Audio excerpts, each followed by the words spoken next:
Are you that yes person who can barely pronounce the word no? Are you glued to the treadmill of overcommitment? Have you looked back at any yearly goals you've set yourself and worked out whether they still align with where you actually want to go? Maybe they need an edit, maybe they need to be deleted. We won't know for sure until we revisit what balance means to you right now. Welcome to The Balance Theory, a podcast aimed at arming you with tools and tips so that you are well equipped to not only identify and define, but own your own definition of balance. I'm your host, Erica, and thank you for joining me today. Hello, and welcome back to another episode of the Balance Theory podcast. You have tuned in to a very special episode. This episode marks our 1 year anniversary. So I launched a podcast 1 year ago today, which is so exciting. So I literally launched my first episode 0, 1 year ago today. And I can't even believe how fast that's flown. We are up to Monday Muse 12, which those of you who have been with us for a while will know is the very first episode of every month. So this marks our 12th one. I did miss January, so Matt's people don't chase after me. But I can't thank you enough for all the love and support to date. Our community is growing, our listener base is growing, my connection with not only all of you, but all of our guests is growing, and I've got the most exciting month planned to celebrate. So in honor of our birthday month, I'm going to be running double episodes every week for the month of June. And I've also got some surprise meditations from a past guest. So I'll share some more details about that on our socials, but we've got a jam-packed month, so get excited for that. In light of the fact that it is our birthday and it also coincides with sort of that halfway through the year point, I really wanted to revisit our goals. And not only that, our actual idea of balance. So for those of you who have tuned in to episode 0, together we went through a little bit of an exercise where we had a look at what our ideal of balance is like, and then we compared that to where we're actually spending that time now. And within those discrepancies, that's when you can see, okay, these are the areas I need to make changes in, or, I've said X is important to me, but that's the area I spend the least amount of time in. So it was a really great tool to sort of get your head around balance. So as you all know, the whole concept of balance is a shifting one. It's never linear or static. And so what you may have identified as balance a year ago may or may not be the same today. And as I mentioned, we're halfway through the year. So it's also a great time to stop and reflect on goals you may have set yourself in January.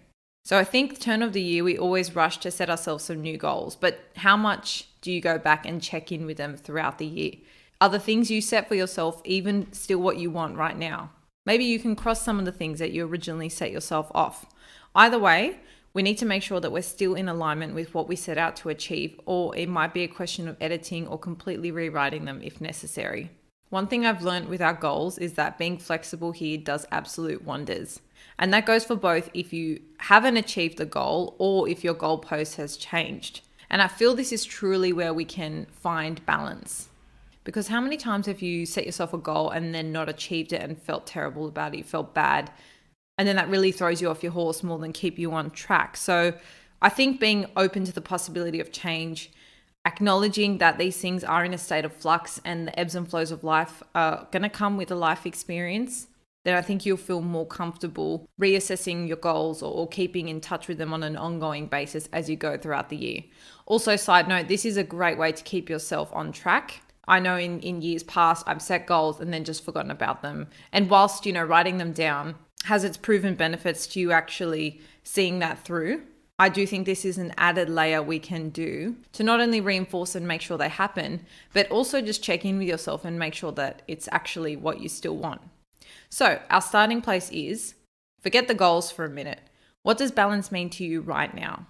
So as I said, or as some of you may be familiar with, we did do this exercise 1 year ago, but in line with our anniversary and birthday, we're going to repeat it now and make sure that either you're still in alignment with what that looks like, or it might have changed. So we might need to re-update what that definition of balance means to you now. So think about the last year, since June 2020.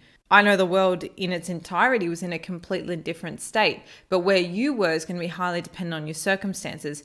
Maybe you've become a parent in the last year, a business owner, you've received a promotion or completely changed roles. Or it could be something as small as you've moved out of home. Maybe you're now single or in a relationship and that varies to your position last year.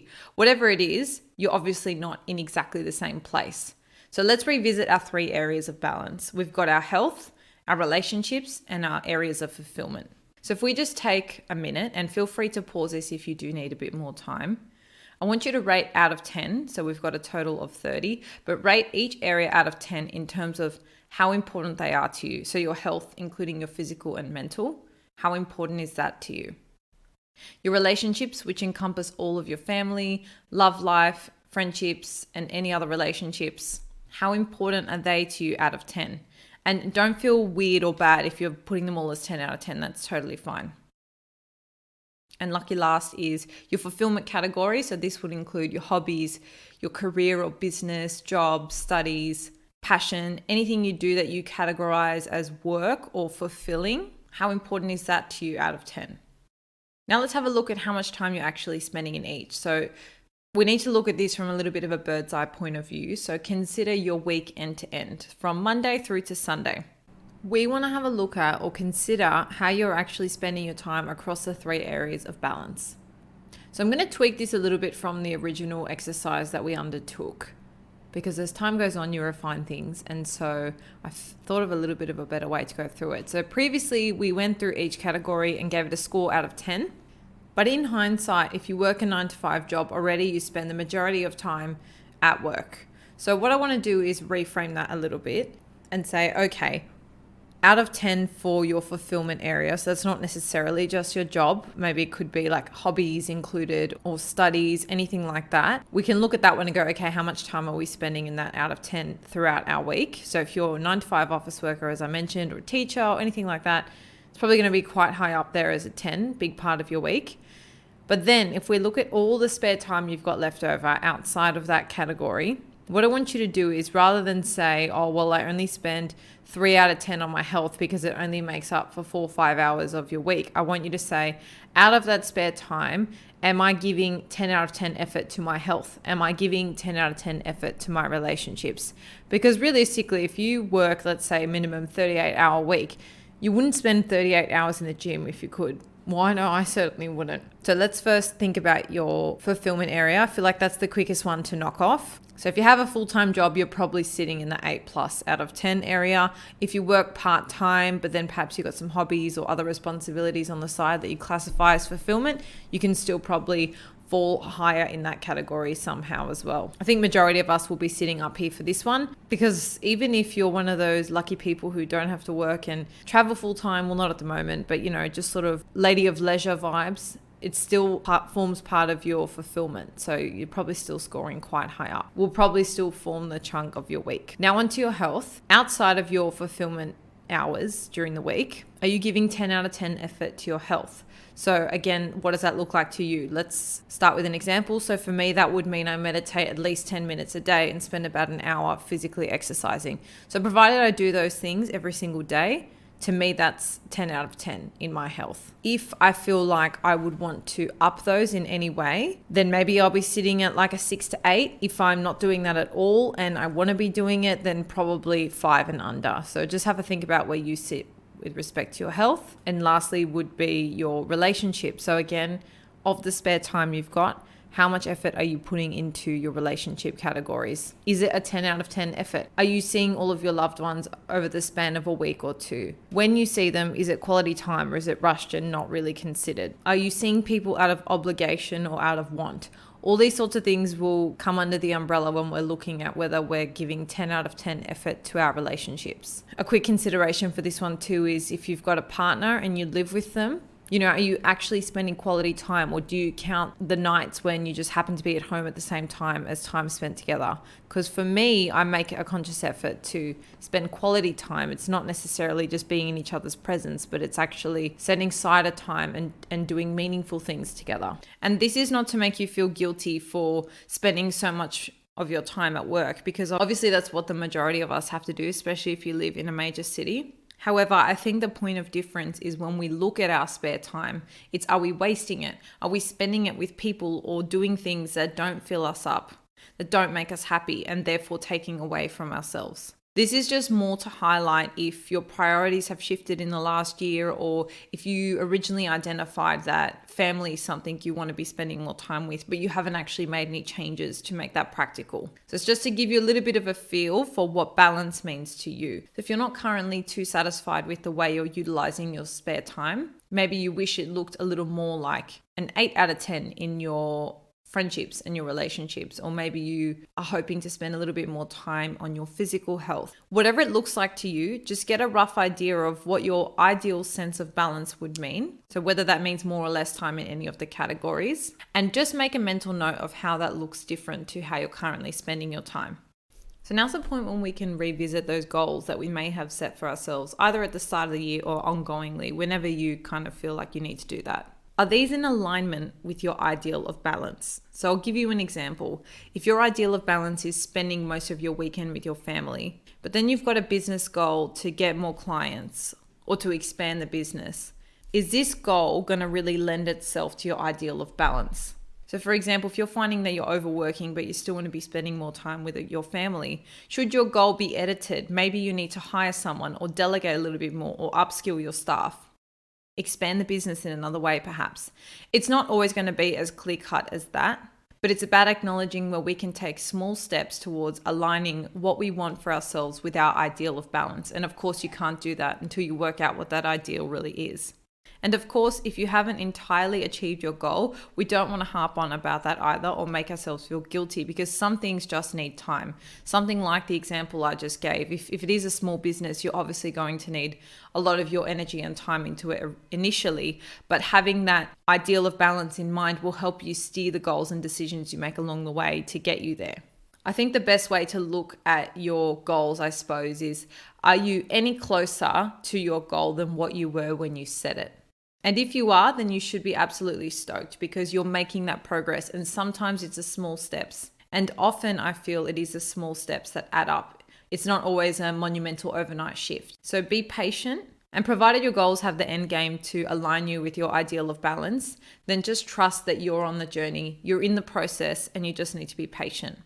But I do want to chat quickly about time limits. So I think it's great to have some impetus behind your goals. So I'm sure all of you have heard about SMART goals, and the M stands for measurable. But I do want to add a small caveat and say we need to be cautious with this, as it's a really quick way to get disappointed when your goal relies on external factors beyond your control. For example, if you had a goal that you wanted to be promoted in 6 months' time, and then due to maybe the company's performance, planning or budget, something outside of you, this just doesn't happen, you need to be okay with the fact that things outside of your control have shifted that time frame. So here's another common one, and I'm sort of at the age where I hear it a lot as well. I want to be engaged by the time I'm 26, or have a baby before I'm 30. Again, there's so many factors, including, a whole other person's desires and wants and changing needs that contribute to this, that we can't be so hung up on timings. So that doesn't mean that your goal can't stand. It just might mean that you need to be a little bit more fluid and revisit it ongoingly, which is what we're doing today together, as your life unfolds in different and uncertain ways. So it's about honoring the trivialities and the unexpectedness of life. And I'm sure some of you can relate when I say, you've set yourself a timeline or a deadline, and then reality doesn't live up to that, and how disheartening that can be. All right, I feel like I went on a little bit of a tangent there, but let's get back on track. So you have your ideal scores of what you would like your balance to look like. So now you got to ask yourself, do the goals you've written yourself match with your ideal of balance? If not, I'm going to ask you two things. The first, is there a way you can tweak them now so that you're still heading towards your ideal? So it's almost like you're going to go in and just edit the goal, because maybe what your ideal of balance is now isn't what it was when you wrote the goal, or perhaps you realize now that it's really not going to put you in good stead towards that ideal of balance. And the second thing is, if you can't really edit that goal, then you may need to rethink your ideal of balance. So for example, if you are that small business owner who is dying to spend more time with your family, but you can't pull away or delegate or hire right now, so you cannot edit that goal of, expanding or growing your business, then maybe you need to rejig your understanding of balance and be comfortable with where you're at right now and own it, rather than fall into this loop where you just resent it. In saying all of this as well, I would like to add that revisiting your personal goals is a really great tool to be used in both your own life, obviously, but also business and relationships. So about 2 years ago, for 2 years in a row, my partner and I attended this self-development event called Upgrade Your Life. It's by a fantastic company called A Higher Branch. And after the event, we sat down to think about our own respective personal goals. But we also then came together as a secondary point and thought about our goals as a couple. And I draw emphasis to the point that I think your personal goals need to be completely separate to your relationship goals and actually prioritize, because I do think you need to be a healthy, happy, functioning human in order to be a moving part in any relationship. So when I speak about relationship goals, that could be what your future looks like together, financial goals, holidays you want to take, and continuously revisiting these so that you as a partnership, as a friendship, as a relationship, whatever you want to call it, remain connected and in touch with what the other person needs and wants. For business as well, it goes without saying. I run my side business with my best friend, and literally the only way it works is because we have excellent communication. I am going to have her on the podcast this month and chat a little bit more about what it's like to run a business with your best friend. But we continuously check in with each other, give each other feedback, make sure our short and long-term goals align, because, if we both have the goal to have the business long-term, but then suddenly that goal changes for her, that's going to shift her decision making, and we're going to start butting heads a lot more. So touching base regularly is really, really important, and being able to provide really candid feedback is another really, really big one. So I guess why I'm sharing this with you is it's really great to have goals, but I think we need to compartmentalize them into, firstly, your personal goals, whatever that means for you, whatever is encapsulated within that. And then secondary goals being with your relationship, with your work or business, and give them all the individual attention they need rather than umbrellaing them as all goals. So that's a little bit from me regarding touching base with your balance and revisiting the goals you set at the start of the year. But what if you're sitting there and you find yourself in a position where you haven't really taken much action towards your goals, or you feel like you have taken action but you really can't see much progress? So maybe you found you've taken only a string of soft moves and no really bold or lasting moves. On this, I also listened to an excellent podcast called Do You Effin' Mind by Alexis Fernandez, and she did an incredible episode recently on this. So if you're someone who feels like you've been doing a lot and seeing not that much progress, she breaks this down into soft moves and bold moves. So I would really recommend listening to that. Just DM me if you need a link to that one. But that was a really great way to sort of explain this process. So what's going on? Why are we not making any more progress towards our goals? Obviously, I wish I had the magic formula for this, but there could be 100 reasons why you haven't stuck to them. One I think is really common that I've personally experienced and had a lot of discussions recently about is not setting boundaries correctly. So do any of these sound familiar to you? 1, saying yes to an outing when you really want to be at home doing nothing. 2, going to a prior commitment when you have a massive deadline or a lot of stuff to do and you would really rather be at home working on that. 3, not spending enough time with your family because you're overworking. 4, you're someone who really hates letting other people down and you feel constant guilt about it. Nodding your head? This to me sounds like unhealthy boundaries. And guess what this means for your goals? It means in the first instance, not prioritizing rest and recharge, which means you can't actually show up for yourself, and secondly for others. 2, missing that big deadline because you don't want to offend someone for not going to something you originally said you would, but that could mean losing a client opportunity or step that could change the course of your business. And 3, being consumed by guilt when most people will probably understand if you need to cancel or shift things around. Now, if you're the type that always wants to be there for people you care about, it's probably because you really value your relationships. If you're the one at work who always says yes to every project, it reflects how much you value either working there or your learning. But when we only say yes, we might be missing chances to invest our time and energy in ways that can help us take our values and goals to new levels. So in this sense, saying yes, and that is to something you really don't want to be saying yes to, when you get that gut feeling and you're like, oh, I really don't want to be doing that, but I feel like I have to. That's what I'm talking about. So saying yes is saying no to yourself. Let me just say that one more time. Saying yes to something you don't want to be saying yes to is saying no to yourself.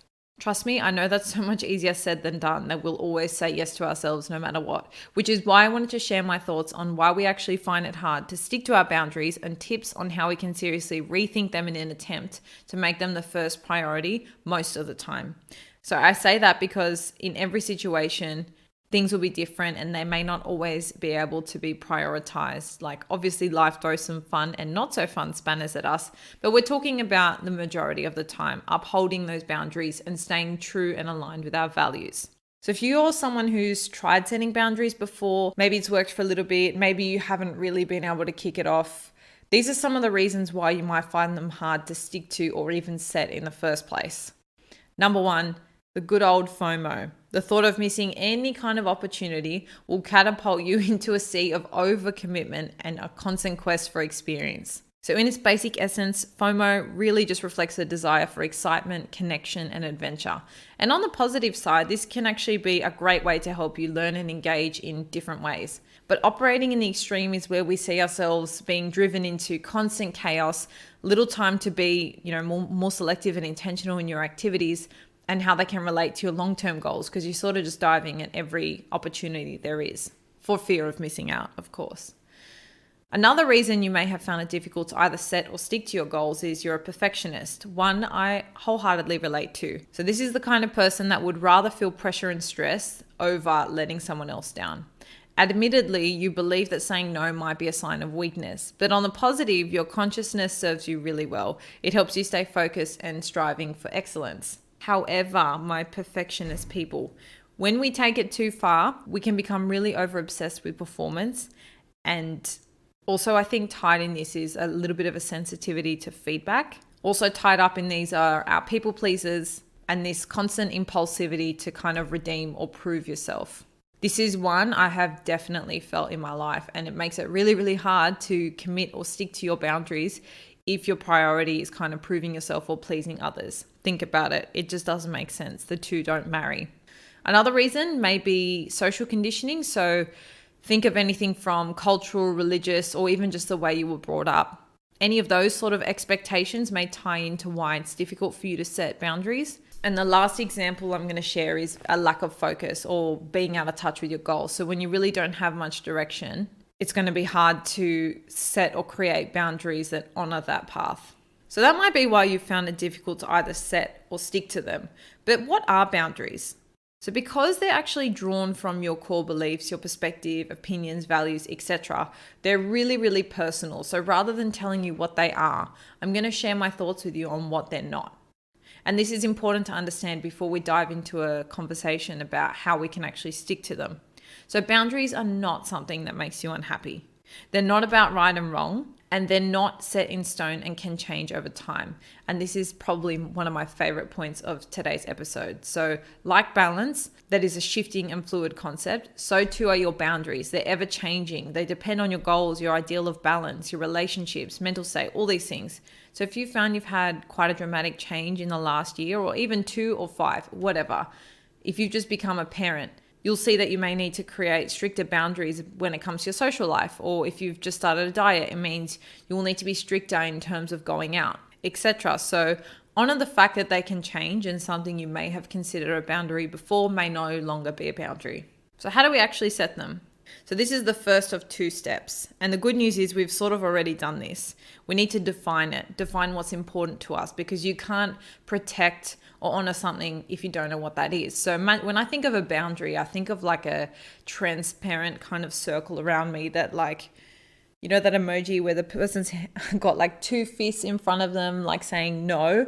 That's sort of what I imagine my boundary to look like. So before you can, I guess, assert that, you need to know what's important to you. So if you've already got a great grasp on what your ideal of balance looks like, that's a really good starting point. And if you've noticed there's a really big gap between the importance you place on it and the actual time spent in it, then that's great, because you can already start to establish what your boundaries might be protecting. Another way you can dive deeper into this is perhaps through meditation or journaling, anything really that can give you space to sort of think about it. If you're still really stuck on this and you do want something really practical to guide you, I do have the worksheet from episode 0, and I'm happy to email that over to you. You can just send me an email at thebalancetheorypodcast@gmail.com. just pop in the subject balance worksheet and I'll send that back to you.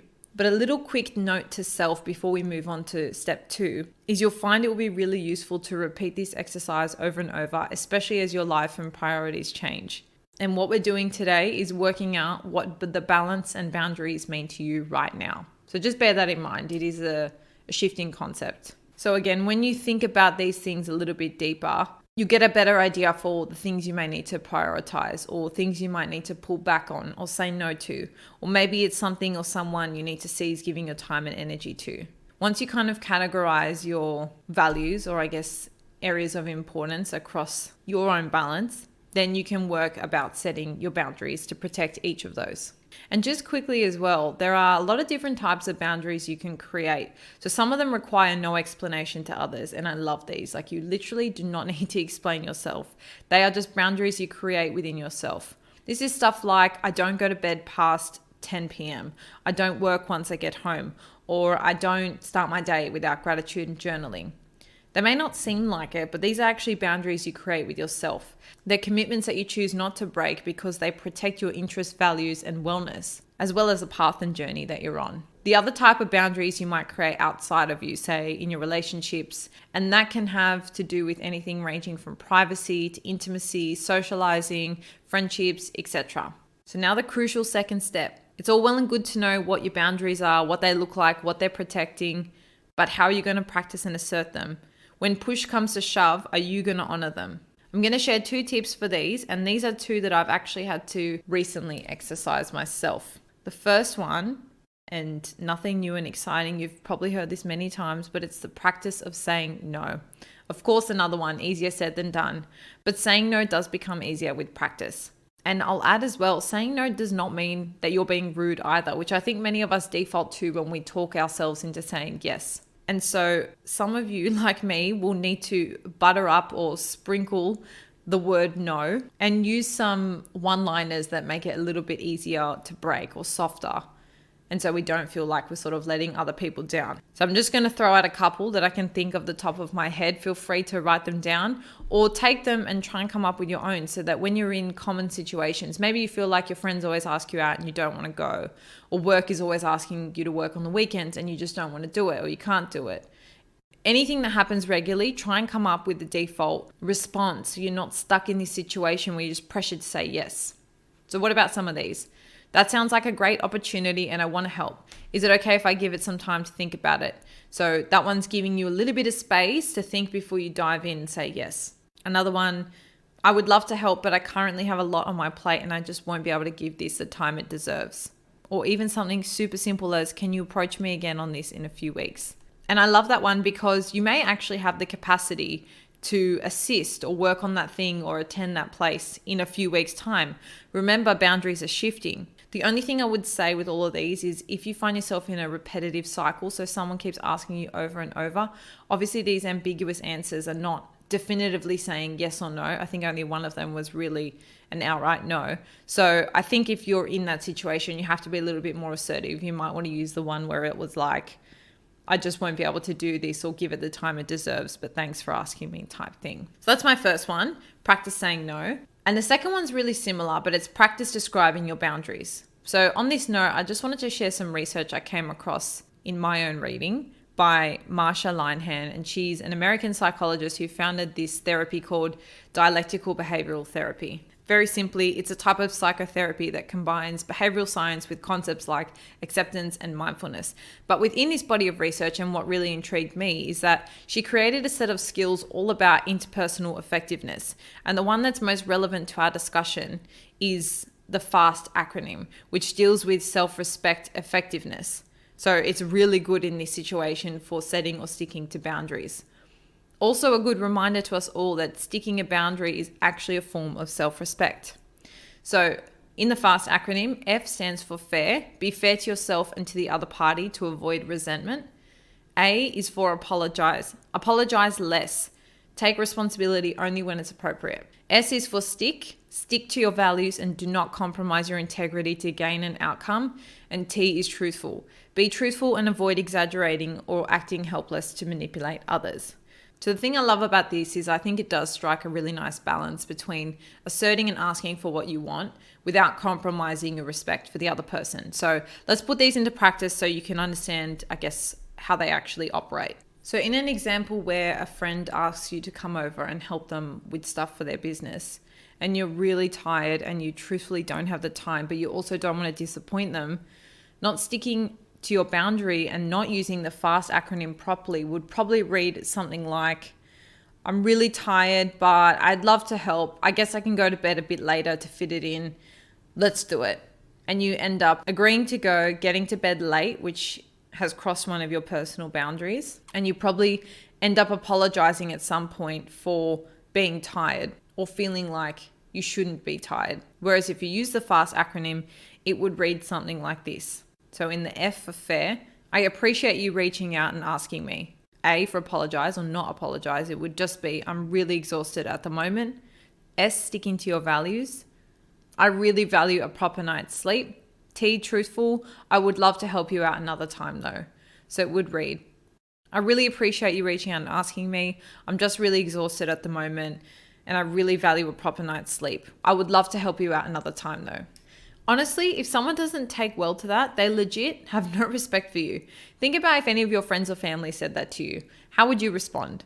I know I would fully understand. In fact, I recently had the most amazing experience with a close friend of mine where I was saying yes to her a lot. I was giving her a lot of my time, helping her out with some side projects she was working on.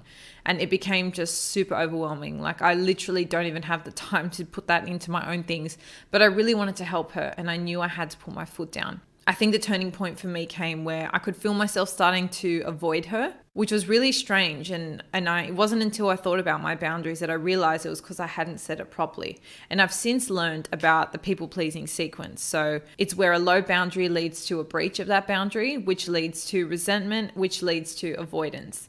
And because I valued our friendship, I just expressed what I needed, what I could give, what I valued, and to my pleasant surprise, she responded so well. And she actually said, I really appreciate that you can share that with me. And our friendship's been great ever since. I don't feel that resentment anymore. I feel comfortable and happy to say my boundaries have not been crossed.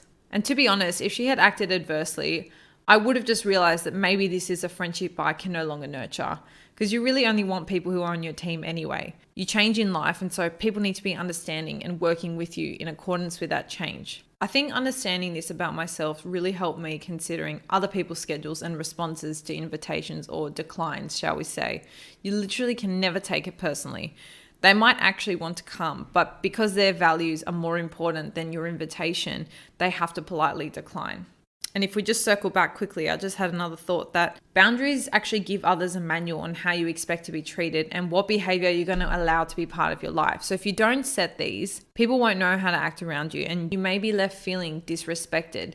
So set the tone, and if you're not happy with something, it must mean that you haven't set a boundary correctly. So in a nutshell, we do need to revisit our ideals of balance on an ongoing basis, and that ties in really, really well with our goals too. And when thinking about our goals, we need to make sure that what they're set out to achieve is still in alignment with our ideal of balance. If they're not, feel absolutely comfortable to edit those, change them, or just delete them out of your goal list. You're literally the only one holding you accountable, and so feel free to shift gears where you feel you need to, and understand that that's just a process of the ebbs and flows of life. Now, if you have found it quite difficult to stick to your goals and you feel like they're still where you want to be heading and they do align with your ideals of balance, then one of the reasons you may be finding that tough is because you haven't stuck to or set any boundaries.